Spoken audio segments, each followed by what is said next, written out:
BF1 in particular was quite a tricky project to start because there isn't really a defining piece of art that sort of describes the audioscape or the soundscape from the First World War.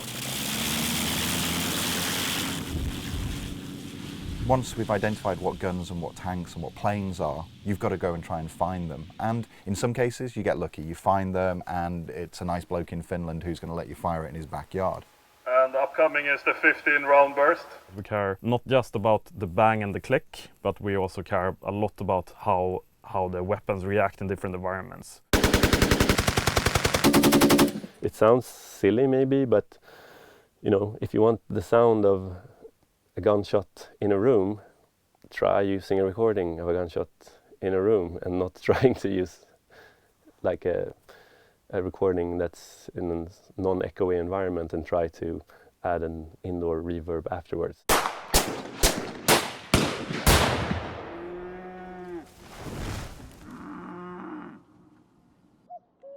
One time when we did the headshot sound for being hit in the helmet, we actually took a helmet and put it on the audio director's head, and I stood there with a microphone and a hammer, and I was hitting him on the helmet. Sort of, you want to get the resonance of the skull, and you want to get the vibrations of the helmet.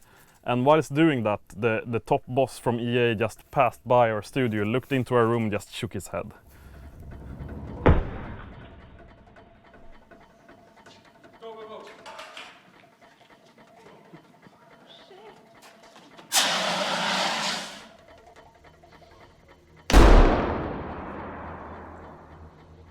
My wife, Marie, does a lot of the ambiences, and actually when we knew where we were doing Battlefield 1 and where it was set, she actually planned part of our summer holiday around some of the locations.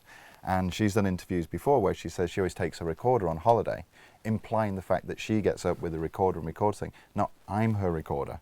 At 4, 5 o'clock in the morning, she'll kick me out of bed and go and get the dawn chorus. I'm like, oh my God. So I have to sit out there in the cold in a small French village, just waiting for all the birds, you know, just hoping no citrons come driving by, because otherwise I have to sit there for another 5 minutes. And then I get back out, I'll go to bed. She goes, no, there's a really nice sound over there. Can you go and get it? I'm like, yes, dear. Hey! All the systems and things that you have to put in place, it takes such a long time. So if you have like a 2-year project, you need to work on it for 2 years with the audio as well. You can't just slap on the audio last couple of months. It would be impossible. So this is what our sound logic looks like, and this example is just the player's movement sounds. I think BF1 started with like 3 or 4 people or something. It was the smaller team to begin with, and then maybe ramped up to 10 or 12 or something like that. There have been other studios as well, so this is just a DICE, but we had help from DICE LA as well, and then there are maybe 5 people there or something in audio, I think. Also, we worked with Sweet Justice and Pole Position Sound. We have cats in BF1 as well. Oh. If you smash open a door, there is a chance of one out of 20 that you get a cat running away. Because you can't see it, it's just the sound. Mm-hmm. You get the cat running away or an accordion on the second floor falling over.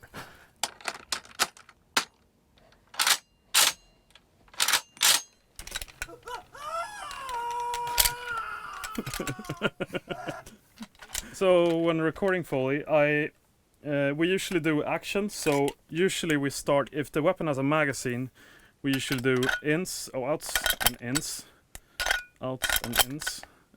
And then we usually load the magazine so we get a different sound from an empty compared to a full one. So that will be less hollow in how it sounds.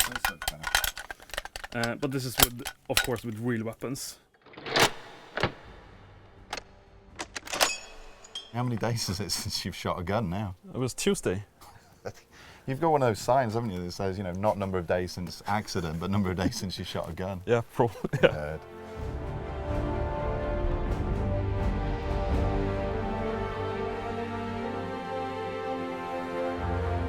When you're running, the weapon will probably make some sounds when running. So a pistol doesn't really sound that much, but when you switch to a machine gun that has a pan magazine that's full of bullets, that's going to actually rattle with every footstep that you're taking. Over here is actually the balcony where we did the shouts for Battlefield 1. As you're moving from level to level, as you want all the people to come out of the trenches and go like, "Rah!" Move on to the next level, we just sent an email out to the team and said, is anybody up for a bit of screaming? We promised them beer and pizza, and we got about 30 people out here with about 8 different microphones, and I think it was only about 2 hours before we started to get complaints from all the different neighbours that work here. But all the screams you hear in the game for that charging moment were here.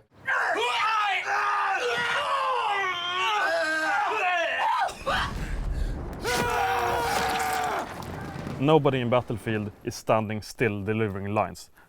I'm throwing a grenade. No, it's running, and there is breathing and there is movement.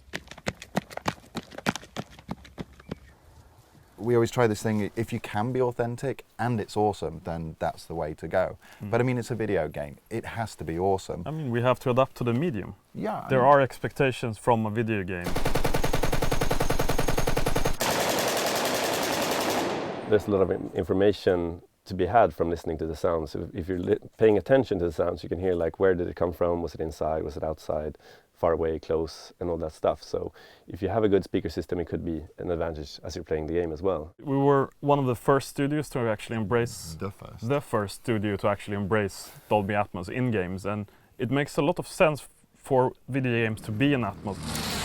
If a plane is going overhead, we already have the sound attached to the plane. What we've actually done is actually remove a stage where we would used to collapse that sound down into the standard flat 5.1 or 7.1 plane.